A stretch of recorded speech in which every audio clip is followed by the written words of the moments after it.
और खबर इस वक्त यह है कि दिल्ली में राष्ट्रपति शासन लगना लगभग तय। जिस तरह से बीजेपी ने साफ तौर पर मना कर दिया है सरकार बनाने के लिए, आम आदमी पार्टी ने भी अपना रुख बदल दिया है।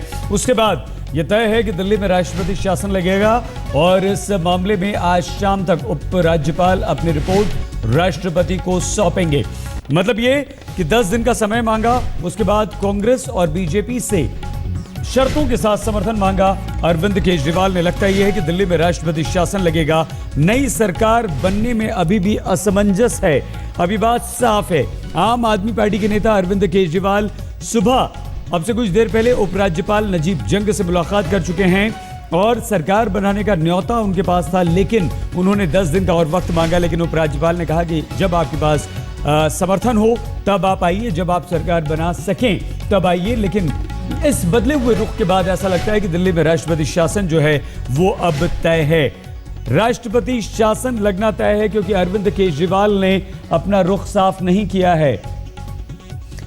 आज सुबह से क्या क्या हुआ हम आपको बता दें। सबसे पहले उपराज्यपाल नजीब जंग से मिलने पहुंचे 10:30 बजे के लगभग अरविंद केजरीवाल। मिलने के बाद उन्होंने 10 दिन का वक्त मांगा, लेकिन नजीब जंग ने कहा कि 10 दिन नहीं, आप वक्त लीजिए जब तक आप चाहें, जब आपके पास समर्थन हो, जब आप सरकार बनाने की स्थिति में हो तब आप हमारे पास आएं।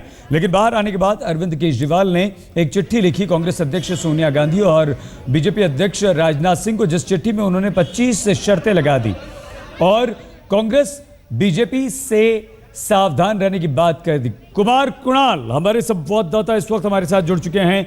कितनी संभावना कुणाल इस बात की कि दिल्ली में अब राष्ट्रपति शासन लग सकता है और दिल्ली राष्ट्रपति शासन की तरफ अग्रसर?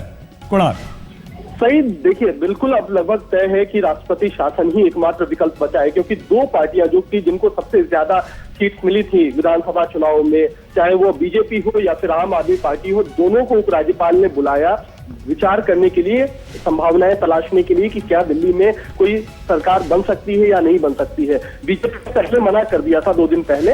आज आम आदमी पार्टी ने भी साफ किया है कि हम अभी सरकार बनाने नहीं जा रहे हैं, हमने कुछ लोगों से बात करनी है, लोगों के पास जाएंगे और उसमें वक्त लग सकता है। तो कुल मिलाकर इतने दिनों तक अनिश्चितता दिल्ली में नहीं बनी रह सकती है। ऐसे में उपराज्यपाल के पास बहुत ज्यादा विकल्प नहीं है। विकल्प बस इतना है कि आज रिपोर्ट भेज देंगे जो मौजूद।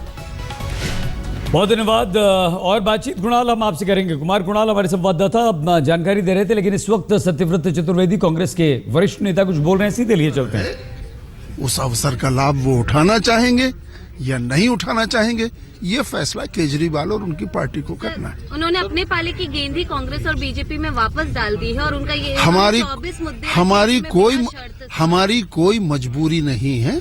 वो चाहे तो बनाए सरकार, न चाहे तो दिल्ली की जनता को जवाब दे। सर, जन लोकपाल के साथ काफी सारे और मुद्दे हैं, 23 मुद्दे और हैं जन लोकपाल। हम उनकी किसी शर्त से बाध्य नहीं है। हाँ, अपनी तरफ से हमने समर्थन देने के लिए उनके सामने कोई शर्त नहीं रखी। तो सोनिया गांधी को भी पत्र लिखा, उन्होंने कहा कि जन लोकपाल और जो 50% बिजली के बिल कम करने की बात है, तो उसमें उनका क्या अनकंडीशनल समर्थन है? केजरीवाल इतने नासमझ हैं, उनको ये नहीं मालूम कि लोकपाल के ऊपर चर्चा शुरू हो चुकी है संसद में। सर, वो उसे सरकारी लोकपाल बता रहे ना, वो जन लोकपाल की बात कर रहे हैं। जन लोकपाल नाम की कोई चीज न थी, न है और न आएगी, कभी नहीं आएगी। सरकार ही लोकपाल विधेयक का प्रस्ताव करती है। राज्यसभा की प्रवर समिति ने सर्वसम्मति से सारे राजनीतिक दलों के नेताओं से मिलकर जो रिपोर्ट दी, उस आधार पर सरकार ने बिल बना दिया।